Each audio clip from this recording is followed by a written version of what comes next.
get settled down for your first night?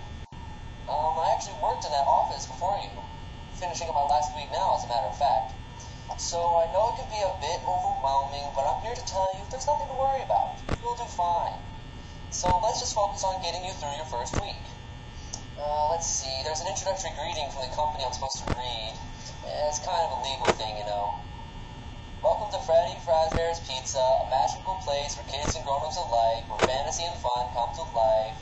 Fazbear Entertainment is not responsible for damage to property or person. Upon discovering a damage or death has occurred, a missing person report will be filed within 90 days, or as soon as property and premise have been thoroughly cleaned and bleached, and the carpets have been replaced, blah, blah, blah.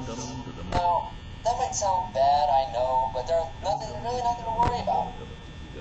The animatronic characters here do get a bit quirky at night, but do I blame them? No. If I were forced to sing those same stupid songs for 20 years and I never got a bath, I would probably be a little bit irritable at night too. So remember, these characters hold a special place in the hearts of children, and we need to show them a little respect, right? Okay. So just be aware, the characters do tend to wander a bit. It's like some kind of free roaming mode. Something about the servos locking up, they get turned off for too long. You used to be able to walk around during the day too, but there was this bite of 87. Yeah, it's amazing the human body can live without the frontal lobe.